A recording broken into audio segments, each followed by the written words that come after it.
ನಮಸ್ಕಾರ ಎಲ್ರಿಗೂ. ನಾನು Narasimhaswamy D from Shri Sai trading academy ಮಂಡ್ಯದಿಂದ. ಇವತ್ತು ಎಫ್ ಡಿ ಬಗ್ಗೆ ಮಾತಾಡೋಣ. ಎಫ್ ಡಿನಲ್ಲಿ ಇನ್ವೆಸ್ಟ್ ಮಾಡಿದ್ರೆ ಸೇಫ್ ಅಂತ ಅನಿಸುತ್ತಾ? ಹೌದು, ಆದರೆ ಅಲ್ಲೂ ಕೂಡ ಕೆಲವು ರಿಸ್ಕ್ ಇದೆ. ಎಫ್ ಡಿ ರಿಟರ್ನ್ಸು 5-7% ಮಾತ್ರ ಇರುತ್ತೆ. ಆದರೆ ಮಾರ್ಕೆಟ್ ಇನ್ಫ್ಲೇಷನ್ ಎಷ್ಟಿದೆ ಗೊತ್ತಾ? 6-7% ಇದೆ. ಅಂದರೆ ನಿಮ್ಮ ಮನಿ ಗ್ರೋ ಆಗುತ್ತೆ, ಬಟ್ ಪರ್ಚೇಸಿಂಗ್ ಪವರ್ ಆ ಮನಿದು ಕಡಿಮೆ ಆಗುತ್ತೆ. ಉದಾಹರಣೆಗೆ ನೀವು 1 ಲಕ್ಷ ಎಫ್ ಡಿನಲ್ಲಿ ಇಟ್ಟಿರ್ತೀರ ಅಂತ ತಿಳ್ಕೊಳ್ಳೋಣ. 5 ವರ್ಷ ಆದಮೇಲೆ ನಿಮಗೆ ನಿಮ್ಮ 1 ಲಕ್ಷ ಇರೋದು ಜಾಸ್ತಿ ಆಗಿರುತ್ತೆ. ಆದರೆ 5 ವರ್ಷದ ಒಳಗೆ ಆ ಅವಧಿನಲ್ಲಿ ಪದಾರ್ಥಗಳ ಬೆಲೆಗಳು ತುಂಬ ಜಾಸ್ತಿ ಆಗಿ ನೀವು 5 ವರ್ಷದ ಹಿಂದೆ 1 ಲಕ್ಷಕ್ಕೆ ಎಷ್ಟು ತಗೋತಾ ಇರ್ತೀರಾ ಅಷ್ಟನ್ನ ತೆಗೆದುಕೊಳ್ಳೋಕ್ಕೆ ನಿಮ್ಮ ಮನಿ ಬೆಳೆದಿರುತ್ತಲ್ಲ, ಈಗ ಅದು ಸಾಕಾಗೋದಿಲ್ಲ.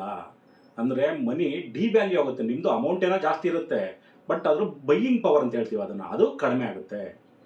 ಮತ್ತು ಎಫ್ ಡಿನಲ್ಲಿ ಇನ್ನೂ ಒಂದು ಇಂಪಾರ್ಟೆಂಟ್ ಪಾಯಿಂಟ್ ಇದೆ. ಏನಪ್ಪ ಅಂದರೆ, reserve bank of India rules ಪ್ರಕಾರ ಎಫ್ ಡಿ ಸೇಫ್ಟಿ ಇರೋದು 5 ಲಕ್ಷದವರೆಗೆ ಮಾತ್ರ ಒಂದು ಅಕೌಂಟ್ಗೆ, ಒಂದು ಬ್ಯಾಂಕ್ನಲ್ಲಿ ಒಬ್ಬ ವ್ಯಕ್ತಿಗೆ. ಅಂದರೆ ನೀವೇನಾದ್ರು 5 ಲಕ್ಷಕ್ಕಿಂತ ಜಾಸ್ತಿ ಅಮೌಂಟ್ನ ಒಂದು ಬ್ಯಾಂಕಲ್ಲಿ, ಒಂದು ಅಕೌಂಟ್ನಲ್ಲಿ ಎಫ್ ಡಿ ಮಾಡಿದರೆ ಬ್ಯಾಂಕ್ ಶ್ಯೂರಿಟಿ ಕೊಡೋದು ನಿಮಗೆ 5 ಲಕ್ಷಕ್ಕೆ ಮಾತ್ರ. ಅದಕ್ಕಿಂತ ಹೆಚ್ಚಿದ್ರೆ ಫುಲ್ ಸೇಫ್ಟಿ ಇಲ್ಲ. ಸೊ ಹಾಗಾದರೆ ಇದಕ್ಕೆ ಆಲ್ಟರ್ನೇಟಿವ್ ಏನು? ಮತ್ತೆ ಹೇಳ್ತಾ ಇದ್ದೀನಿ, mutual fund is the best alternative.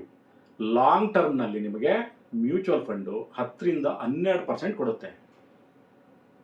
S, market risk ಇದೆ, ಆದರೆ ಇನ್ಫ್ಲೇಷನ್ನ ಬೀಟ್ ಮಾಡಬೇಕು ಅಂದರೆ mutual fund is the best option.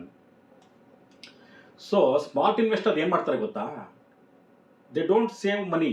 ಅವ್ರೇನು ಸುಮ್ಮನೆ ಮನಿ ಸೇವ್ ಮಾತ್ರ ಮಾಡಲ್ಲ, ದೇ ಇನ್ವೆಸ್ಟ್.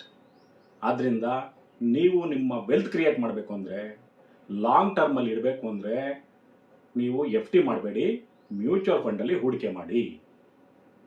ಹೀಗೆ ಫೈನಾನ್ಷಿಯಲ್ ಮಾರ್ಕೆಟ್ ಬಗ್ಗೆ ಮತ್ತಷ್ಟು ಮಾಹಿತಿಗಳು ನಿಮಗೆ ತಿಳ್ಕೋಬೇಕು ಅನಿಸಿದ್ರೆ ನಮ್ಮ ಚಾನಲನ್ನು ಫಾಲೋ ಮಾಡಿ, ಸಬ್ಸ್ಕ್ರೈಬ್ ಮಾಡಿ.